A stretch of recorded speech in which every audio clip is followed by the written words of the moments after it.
Bonjour à toi, formateur ou formatrice. Aujourd'hui, je vais te parler de la façon d'agencer ta salle de formation. Mais avant, je lance le jingle. Bienvenue sur le podcast du blog formationdeformateur.fr qui vous accompagne pour devenir formateur ou formatrice. Je suis Nathalie Mollier, formatrice depuis plus de 20 ans.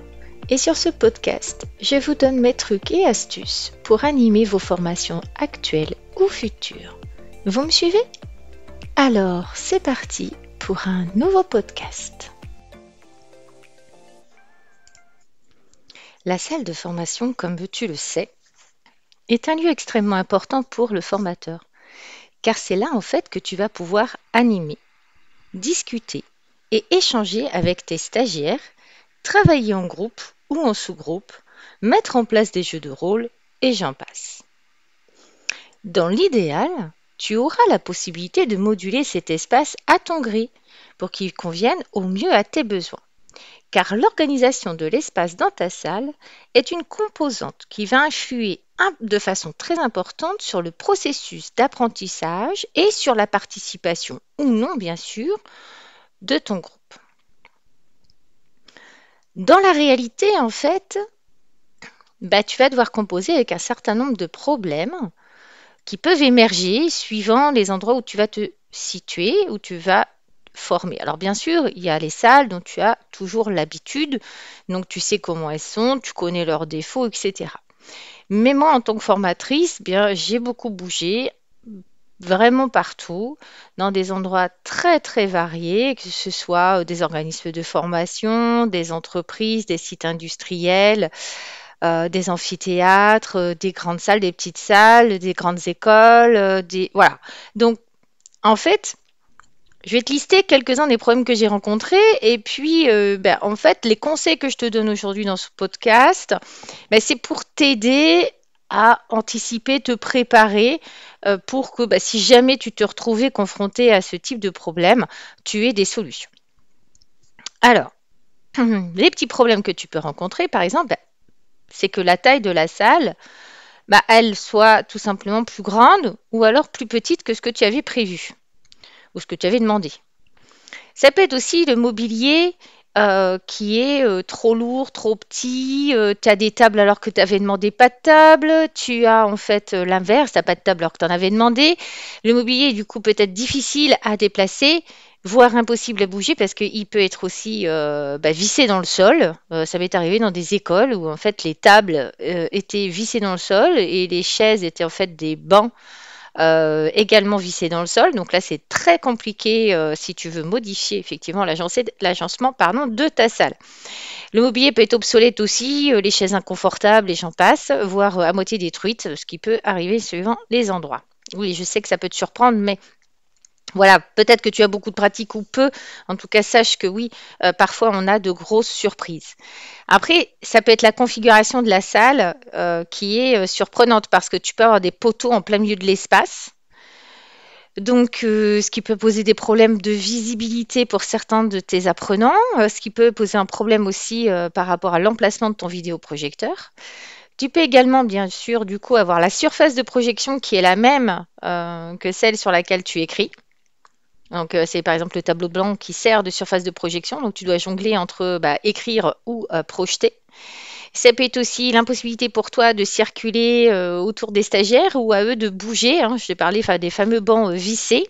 Donc, pour les jeux de groupe, les jeux de rôle, etc., les mises en situation, ça peut être compliqué. Alors, j'ai aussi vécu un truc dingue. C'est la baie vitrée dans une superbe salle de réunion. Baie vitrée magnifique qui donne sur la piscine et forcément sur les personnes qui se baignent en maillot de bain.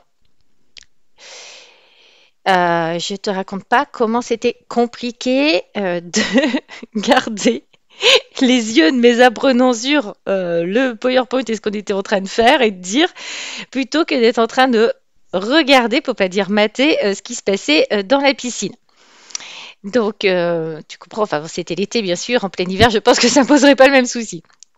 Alors après, bien sûr, j'ai vécu aussi des choses comme une salle de réunion placée en plein milieu de l'atelier de production. Et alors, avec les odeurs et les bruits, les chaleurs ou les températures froides, suivant en fait le type d'entreprise dans lesquelles tu vas animer. Alors bref, parce que je pourrais comme ça continuer à te citer énormément de choses que j'ai vécues, mais grosso modo, être un bon formateur, bah, c'est aussi savoir anticiper, se préparer et puis s'ajuster lorsque c'est nécessaire. Alors c'est pas toujours drôle, hein, je te l'avoue, comme je t'ai dit, il y a des fois, j'ai pas forcément trouvé l'astuce. J'aurais bien aimé avoir quelqu'un qui me conseille en amont et d'avoir quelques trucs et astuces pour y arriver. Donc, c'est la raison pour laquelle je fais ce podcast, pardon, pour toi. Alors, par exemple, je vais te donner, donc, j'essaye d'être claire, je vais te parler d'abord des différentes dispositions des tables. Donc, en général, tu as 4 dispositions qui sont possibles. C'est-à-dire que quand tu vas arriver dans une salle, ou avant que tu arrives, elle va pouvoir avoir été disposée normalement de quatre façons. La première, soit en salle de classe, donc tu sais ce que c'est des rangées de tables où on s'assoit par une personne ou 2 personnes, soit en forme de U, donc ce sont en fait des tables qui sont collées les unes aux autres, qui forment un U et les chaises sont derrière, donc tu peux circuler au milieu. Ça peut être aussi plusieurs tables rondes, ou quand je dis rondes, enfin ou carrées, donc des petites tables de 3 à 4 personnes. Et puis ça peut être en conférence, par exemple, ou en carré fermé. C'est-à-dire en conférence, tu as plusieurs façons de procéder. Ça peut être en amphithéâtre comme à la fac ou dans certaines grandes écoles, mais ça peut être aussi dans des salles de réunion de comité de direction où en fait ça forme une sorte de carré fermé. C'est-à-dire qu'au milieu, tu peux avoir une grande table ou des tables qui non seulement ne sont pas formées en U, mais forment un carré. Et donc, tu ne peux pas circuler au milieu et c'est assez compliqué parce que ça prend quasiment toute la place de la salle. Alors bien sûr, chacune de ces dispositions, hein, elle a ses avantages et ses inconvénients pour le formateur comme pour ses apprenants. On va d'abord parler de la disposition en salle de classe. Normalement, elle est pratique pour les exposés magistraux, hein, et puis pour les présentations où il n'y a pas vraiment d'échange ni de travail en sous-groupe. Là, c'est pratique. C'est pour ça qu'à la fac, tu as ce genre de disposition de salle.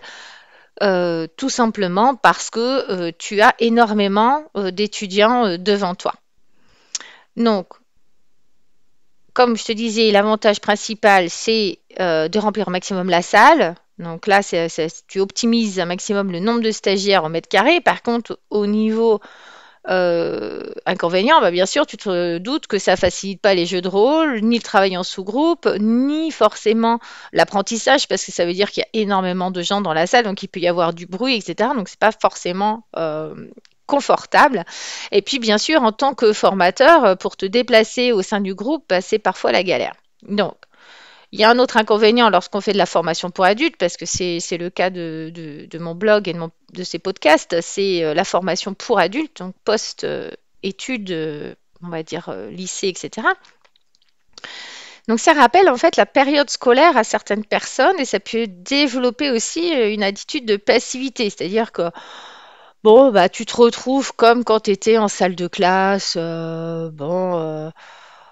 pas t'as pas d'échange vraiment, t'écoutes, t'es là, t'es passif, finalement que t'écoutes ou que t'écoutes pas, que tu suives ou que tu suives pas, grosso modo, tu peux faire la sieste. On voit à l'Assemblée nationale, par exemple, ceux qui n'hésitent pas à s'endormir. Alors, peut-être qu'ils sont vraiment fatigués ou peut-être que tout simplement ils s'ennuient comme c'est pas possible. Donc, ça favorise aussi, bien sûr, les bavardages et les chuchotages des apprenants ou des stagiaires qui sont placés, bien sûr, au fond de la salle parce qu'ils pensent qu'on ne les voit pas. Donc ça peut être aussi un souci à gérer, plus de papotage et puis travailler sur donc la concentration et la motivation de tes apprenants. Deuxième type de configuration, la salle en forme de U. Donc ça, elle est pratique parce qu'elle permet en fait au formateur de se déplacer dans l'espace et donc de se concentrer également sur le groupe et puis de ne pas rester assis les bras croisés devant les stagiaires. Alors, cette disposition, normalement, elle permet les échanges entre tous les participants, formateurs y compris. Elle permet de prendre des notes.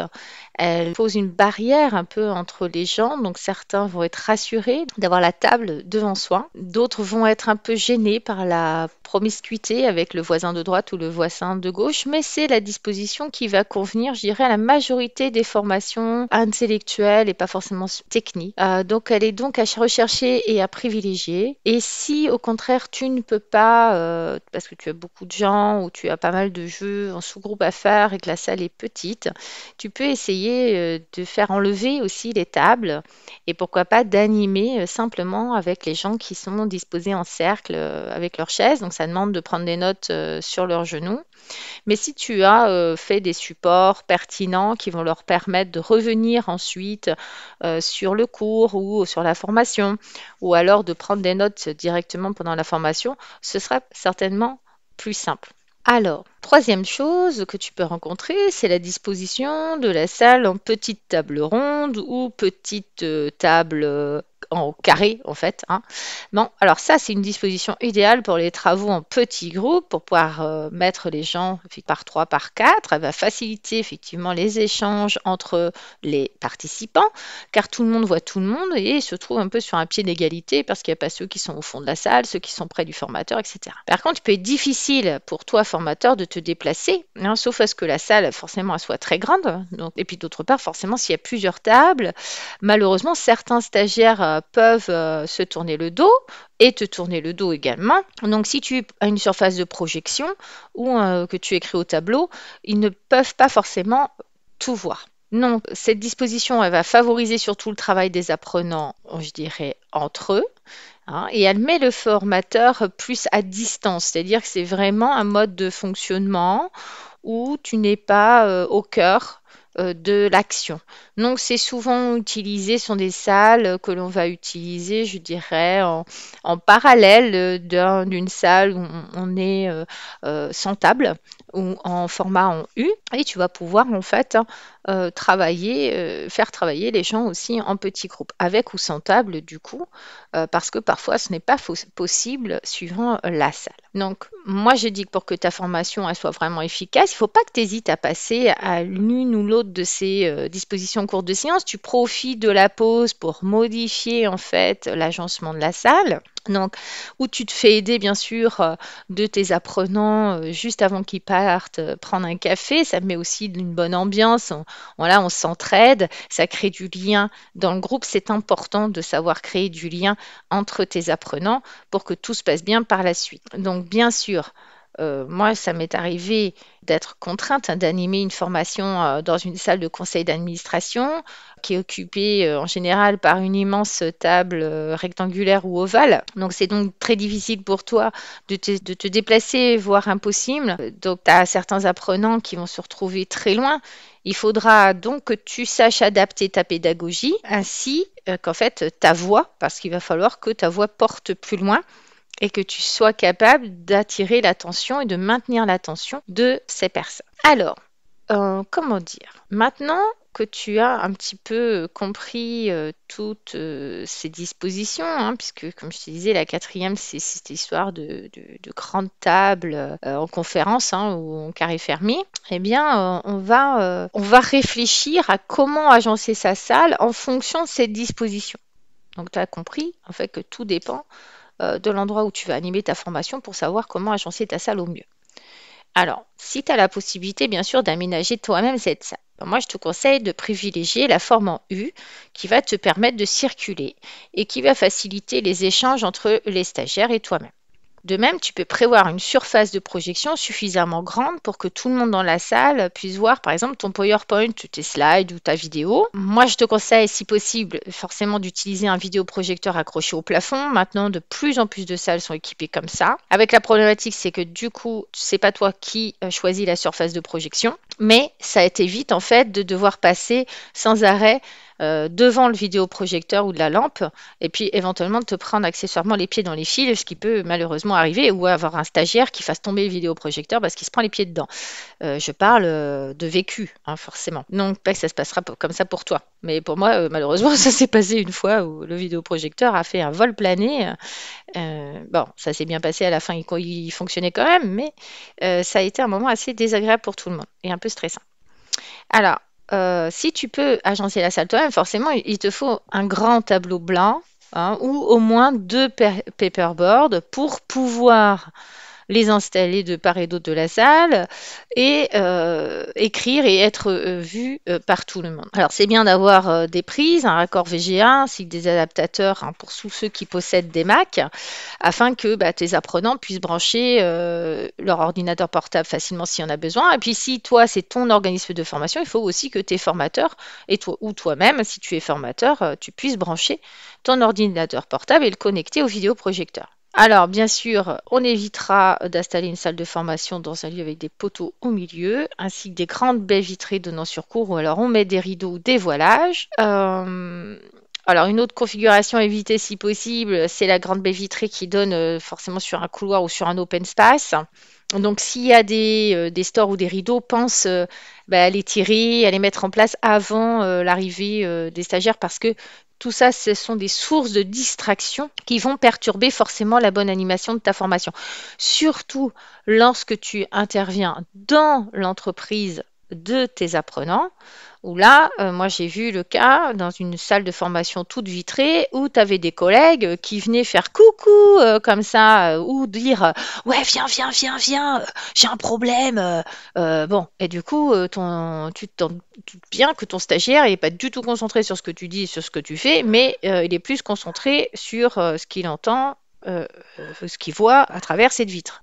Alors enfin, sache que tout, hein, dans ta salle de formation a son importance. Donc, si c'est toi qui construis ou qui installe cette salle de formation, eh bien, pense à choisir des tables robustes, mais aussi peut-être pliantes que tu puisses enlever, et des chaises confortables. Et puis aussi, il faut que la salle ait des qualités acoustiques importantes. Donc, pense à cette histoire d'éclairage, de rideaux, etc. Bon, moi, je sais que la plupart du temps, c'est pas toi qui vas installer la salle. Donc, je vais maintenant t'expliquer mes petites astuces sur comment faire face aux bugs que toi, formateur, tu vas rencontrer lorsque malheureusement, c'est pas toi qui as conçu la salle. Donc, la toute première chose à faire, c'est de vérifier en fait, de toujours vérifier auprès de l'organisme ou de l'entreprise dans laquelle tu vas animer tes formations que le type de salle est adapté à ton mode d'intervention et au nombre de stagiaires que tu vas avoir. Donc, il faut quand même que tu saches que comme les gens ne sont pas formateurs, ils n'ont absolument pas conscience des contraintes que la salle peut imposer, hein. Je veux dire, eux qui ont un poteau dans le milieu, ils s'en foutent. Que les gens soient poussés contre les murs, ils s'en fichent. Moi, je me rappelle être intervenue dans un organisme de formation, hein, qui à la dernière minute s'est aperçu qu'ils avaient un groupe en trop. Donc, en fait, ils m'ont confinée dans la salle informatique. Donc, chaque stagiaire s'est retrouvé face à un ordinateur. Alors là, pour une formation de formateur, je peux te dire que c'était un petit peu compliqué, hein. C'était pas du tout pratique pour l'animation, ni pour les jeux de rôle, ni pour les échanges. Donc j'ai quand même demandé l'autorisation à l'organisme de déplacer quelques-uns des ordinateurs afin de dégager de l'espace. Et puis de se cantonner à une petite partie de la pièce en reculant des tables. Et en fait, finalement, j'ai animé avec uniquement des chaises. Donc les gens positionnés en cercle, en demi-cercle avec moi, assis. On était assis parce que du coup, j'étais un peu contrainte. Je n'avais pas une grande mobilité moi. Mais heureusement que j'avais que 5 stagiaires. Alors imagine, si j'en avais eu plus, ça aurait été compliqué quand même. Alors souvent, j'interviens dans des salles dans lesquelles le tableau blanc sert aussi de surface de projection pour le vidéoprojecteur, très pratique. Donc, ça peut s'avérer en fait assez problématique si tu n'as pas de paperboard en plus pour noter ou si tu n'as pas la place d'installer un paperboard. Donc, moi, je vais te donner quand même deux petites astuces que j'utilise. Alors, la première, alors si c'est possible de projeter sur le mur blanc à droite ou à gauche de ce tableau, fais-le, franchement. La seconde, c'est de savoir utiliser, alors si tu as un clavier AZERTY, c'est la touche N de ton clavier pour suspendre la projection quand tu dois utiliser le tableau pour noter en fait tes informations ou des éléments que tu veux noter. Sache que ça t'évite d'avoir à éteindre le vidéoprojecteur, mais par contre, ça squeeze la lampe. Donc, ça veut dire que tu n'es pas ébloui, ça projette plus sur toi. Donc, c'est assez génial. Donc, par contre, la chose à laquelle il faut absolument penser du coup après, c'est qu'il faut que tu effaces ton tableau avant de rappuyer sur la touche de ton ordi. Donc la touche, ça peut être aussi B pour black, N pour noir. Et puis tu peux aussi avoir une projection blanche. Donc voilà, suivant le langage de ton ordinateur, tu vas tester ça. Moi je te dis de tester, c'est assez facile. Soit c'est N, soit c'est B de toute façon. Et tu rappuies sur la même touche et ça débloque la situation. Donc c'est vrai que c'est ta mallette aussi de formateur qui va te sauver. Donc, je t'en parle dans un autre podcast, mais c'est ton kit un peu de survie que tu vas avoir avec toi pour pouvoir t'adapter. Donc, comme ça, tu subiras plus les feutres secs, l'absence de recharge pour le tableau papier, l'inexistence, par exemple, d'une rallonge ou d'une multiprise pour brancher ton ordinateur. Combien de fois je suis arrivée, il y avait juste une prise. Ah ben c'est bien, mais moi j'ai le vidéo à brancher et mon ordi. C'est-à-dire, la batterie de mon ordi ne me permet pas de tenir 7 heures d'affilée sans le recharger. Tu vois. Donc c'était un peu compliqué. Donc tu verras, je t'en parlerai que c'est important de compter sur toi-même avant tout. Alors c'est bien aussi d'informer avant l'endroit où tu vas animer pour dire oui, j'ai besoin de post-it, est-ce que vous en aurez? Hein, vous êtes sûr qu'ils en ont avec eux. C'est pas le jour J qu'il faut leur dire ah bah tiens, j'ai besoin de post-it. Parce que là, ils vont te regarder en disant bah oui, mais on n'en a pas. Pourquoi vous n'êtes pas venu avec les vôtres? Hein, c'est pas la taille des post-it ou le poids qui t'empêche de venir avec. Donc, je ferai un petit podcast sur la mallette du formateur pour que ça t'aide en complément en fait de ce petit podcast sur l'agencement des salles. Ouais, j'espère que j'ai pu t'aider, que ça a pu t'éclairer. Et puis bien sûr, si toi tu as d'autres astuces, tu as des choses que tu as envie de partager, bah, n'hésite pas à m'en faire part dans tes commentaires. Je serai ravie d'échanger avec toi là-dessus. Puis ça pourra toujours servir aussi aux autres personnes qui écoutent ces podcasts ou qui lisent les articles du blog. À très vite. Merci de m'avoir écouté. En complément de ce podcast, j'ai écrit un article détaillé sur ce sujet que je vous invite à lire sur mon blog formationdeformateur.fr. Encore merci pour votre attention. Je vous dis à bientôt pour un prochain podcast du blog formationdeformateur.fr. En attendant, n'hésitez pas à vous rendre sur le blog pour consulter les derniers articles et pourquoi pas vous abonner pour ne rien rater. Et si vous avez aimé ce podcast, vous pouvez me laisser un avis et une note. À très vite.